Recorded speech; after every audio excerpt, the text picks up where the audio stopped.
poucas palavras. Um olhar sobre o mundo, a vida e a sociedade, à luz da Palavra de Deus, com Augustus Nicodemos. Olá, você que nos acompanha, estamos aqui mais uma vez começando o nosso programa Em Poucas Palavras, um programa que nos dá um grande prazer de poder realizá-lo. Cada edição é mesmo uma bênção de Deus para as nossas vidas e certamente também para você que nos ouve por meio dos podcasts e demais dispositivos e também através da rádio local. Eu sou Natsan, apresentando mais uma edição do programa e comigo está aqui o nosso querido pastor Augustus Nicodemos. Minha saudação, queridos ouvintes, Natsan Matias, você que está aqui comigo. Eu quero dizer da nossa alegria e da nossa gratidão a Deus por poder produzir esse programa que nós sabemos tem alcançado muita gente, mas muita gente mesmo. Aqui no Brasil, no exterior também, de todo lugar a gente recebe notícia, recebe informação, mensagem de pessoas dizendo que têm sido alcançadas, tocadas, abençoadas pelo programa. Queremos agradecer a sua audiência e dar toda a glória a Deus, a quem nós desejamos servir através desse ministério.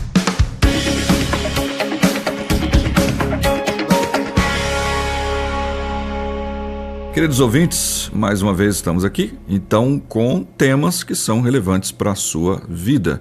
E hoje a gente vai falar um pouquinho sobre a vitória sobre o pecado. É algo que realmente incomoda, né? Muitas pessoas costumam dizer que não têm vivido como Deus quer, e isso tem trazido algumas dúvidas para a sua vida cristã, se de fato eles são convertidos, é o que eles costumam dizer. Então o tema de hoje é como vencer o pecado.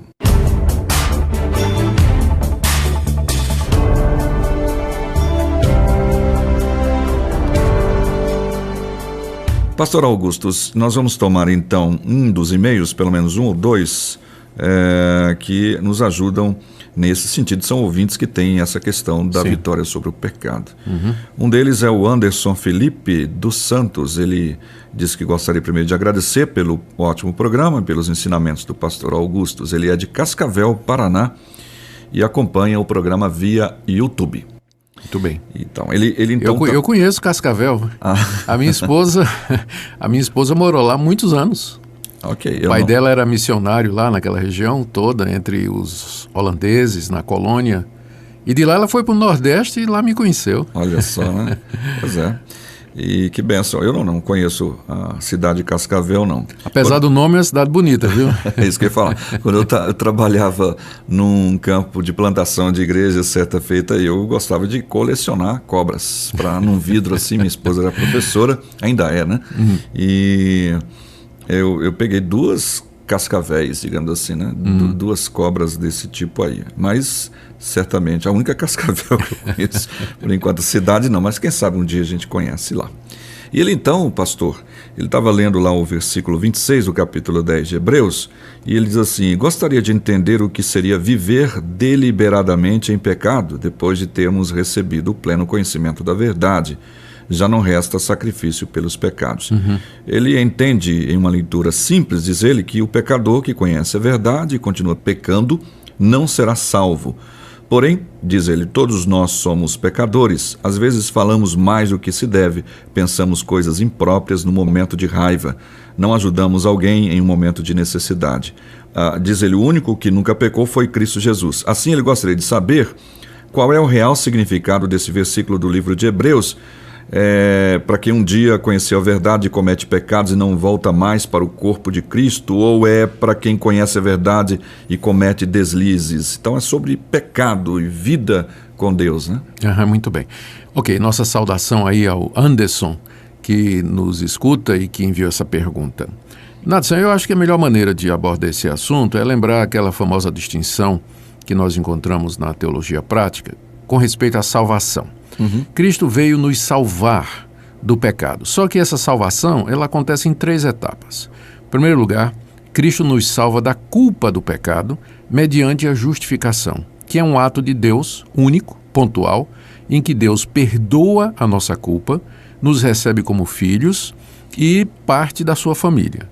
e tira de nós toda e qualquer condenação e nos dá a vida eterna. Então, isso é uma ação de Deus, é um ato pontual de Deus e tem a ver com a culpa do pecado. Então, Cristo nos liberta primeiro, nos salva primeiro da culpa.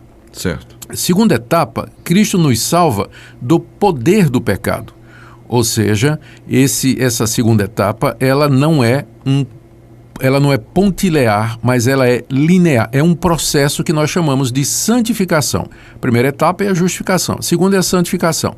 Nessa etapa, que dura aqui toda a nossa vida e que vem depois da justificação, pelo Espírito Santo e os meios de graça, Cristo conquista e controla as paixões do nosso coração nesse processo que nós vamos experimentar a vida toda. Esse processo é imperfeito, é incompleto, e isso significa que mesmo pessoas justificadas, primeira etapa, elas estão sendo agora salvas do domínio do pecado e do poder do pecado, que é um processo, tá?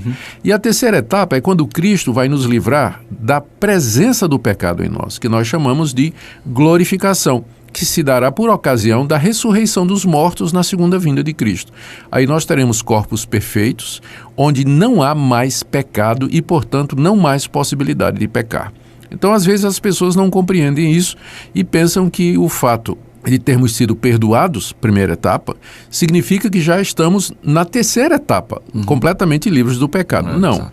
Antes de entrarmos no estado de perfeição, ausência de pecado no nosso coração, que será a ressurreição dos mortos, existe esse processo, essa parte intermediária da santificação, que é o tempo em que nós estamos aqui nesse mundo. Aqui chamam até de já, ainda não. Exatamente. Já estamos salvos, não é? Mas já estamos salvos da culpa, já estamos perdoados por Deus, mas ainda não do poder do pecado e ainda não da presença do pecado. São etapas a se cumprir ainda. Então, é bom lembrar disso aí.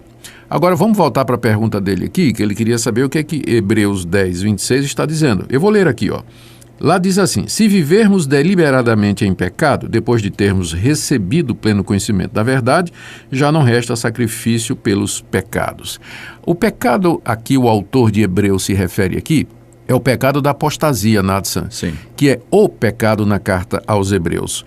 Aqueles cristãos, judeus, né, os hebreus, eles estavam sendo tentados a negar a fé em Jesus Cristo e voltar atrás.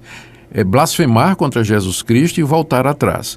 E essa atitude, né, é o pecado sem perdão, é a blasfêmia contra o Espírito Santo, é o mesmo pecado que é referido lá em Hebreus capítulo 6. Ou seja, uma vez que a pessoa conheceu a verdade, deliberadamente ela renega Jesus Cristo, amaldiçoa Jesus Cristo, ela volta atrás, é aquilo que Jesus disse lá no Evangelho, né, aos fariseus, quando disseram que ele, Jesus, estava fazendo os milagres pelo poder de Satanás. Jesus disse: isso aí é blasfêmia contra o Espírito Santo, né? É o pecado sem perdão. Então, esse é o pecado que não tem perdão. É a apostasia final, é definitiva e, obviamente, ela não é cometida por um crente verdadeiro, né? O crente verdadeiro, ele nunca, no seu coração, vai se afastar definitivamente de Deus ou negar de forma fatal e radical a Jesus Cristo ou blasfemar contra ele. Ele pode, porque estamos no processo de santificação, eventualmente cair em algum pecado, mas nunca cometer aquele pecado que é o pecado para a morte. E aqui, Nathan, eu estou me lembrando da primeira carta de João, onde o apóstolo diz o seguinte aqui, no capítulo 3, eu vou ler aqui o verso 6. Todo aquele que permanece em Cristo não vive pecando. Todo aquele que vive pecando não viu nem o conheceu. E no verso 9 ele diz ainda: todo aquele que é nascido de Deus não vive na prática de pecado, pois o que permanece nele é a divina semente. Ora, esse não pode viver pecando porque é nascido de Deus. Como eu disse, a quem é nascido de Deus, aquele que conhece a Jesus Cristo, que foi justificado, ele não vai cometer aquele pecado para a morte, não é? Aquele pecado para o qual não tem mais sacrifício ou perdão, que é o que Hebreus se refere, que é a apostasia. Ele eventualmente, infelizmente, pode cair em pecados, né? Cometer transgressões da lei de Deus. Mas isso deve ser um acidente na vida dele. É que são os deslizes que ele está falando aqui. Os deslizes, né, que o Anderson menciona aí. Mas isso não é o que caracteriza a vida dessa pessoa. Ou seja, um crente verdadeiro, ele não pode ser conhecido como um mentiroso, uma pessoa sem palavra, um imoral, um desonesto, um fofoqueiro, um maldizente, um beberrão, um roubador. não é? Porque ele não vive na prática do pecado. O pecado tem que ser acidente na vida do crente e não alguma coisa que o caracteriza, alguma coisa que o marca. Então, o crente está sempre lutando contra o pecado. E pelo Espírito Santo, ele deve vencer essa luta. Ele deve vencer a tentação, subjugar o pecado, conquistar as tentações. E se ele vier a ser derrotado, essa derrota é temporária, ela é um acidente e ele deve confessar os pecados a Deus, levantar-se e continuar a caminhada. Deixe-me dizer uma última coisa aqui, Natsan, a respeito disso. Ele perguntou como vencer o pecado, né, em termos práticos, ou você fez essa consideração aí. Porque, se me permite, tem algumas pessoas, só pegando o gancho com ele, que não gostam muito desse termo, né, e tentam dizer que nem existe pecado, né, e que ele é muito bom comparado com outra pessoa e tal, enfim, essa questão. Essa pessoa, obviamente, não se conhece, né? Então. Nem ainda conhece a natureza e o poder da corrupção do pecado no seu coração. Mas veja só, lá em Romanos capítulo 6, o apóstolo Paulo está tratando dessa questão de como é que nós podemos vencer o pecado na nossa vida. Ele diz que a gente tem que saber que foi crucificado com Cristo o nosso velho homem. Isso é uma coisa que o cristão tem que ter consciência, que a nossa natureza pecaminosa, ela foi crucificada com Cristo. Depois ele diz, no verso 11 do capítulo 6, que nós temos que, então, nos considerar mortos para o pecado. E a partir do verso 12 até o verso 13, na verdade até o 14, ele diz assim que nós devemos nos oferecer a Deus como mortos para o pecado e vivos para Ele. E ele faz a promessa: o pecado não terá domínio sobre vocês. Não terá domínio.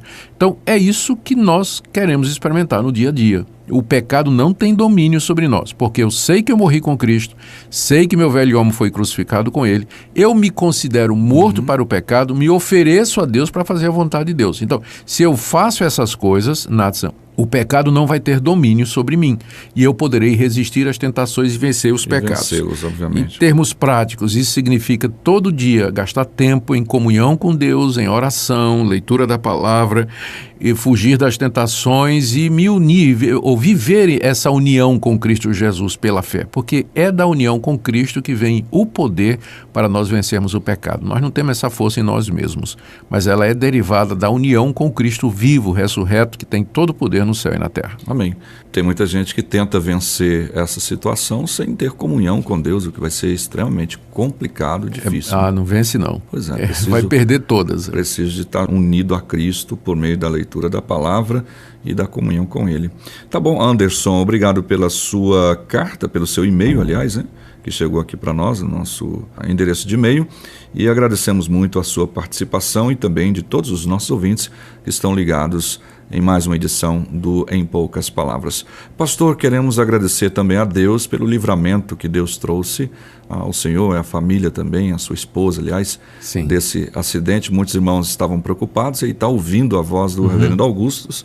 Depois, é o primeiro programa depois da situação É difícil. isso aí. Eu agradeço a Deus o livramento e também as orações dos irmãos, as dezenas de mensagens de conforto, de apoio que recebi. Me senti muito querido e amado pela igreja. Fico muito grato a Deus por isso. Amém por isso. Deus o abençoe. Continuamos então no próximo programa, agradecendo já a sua audiência. Obrigado.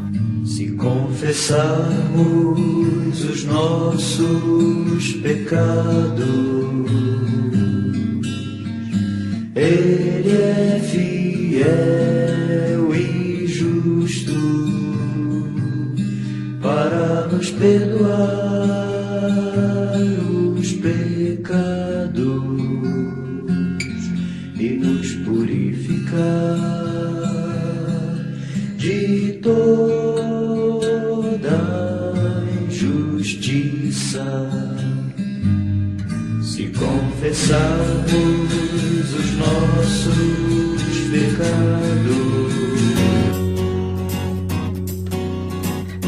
Em poucas palavras, um olhar sobre o mundo, a vida e a sociedade, à luz da palavra de Deus. Apresentação: Natsan Matias. Comentário: Augustus Nicodemos. Um programa da Primeira Igreja Presbiteriana de Goiânia, Rua 68, esquina com 71 Centro. Visite o nosso site www.pipg.org. Apoio: Seminário Presbiteriano Brasil Central, Goiânia.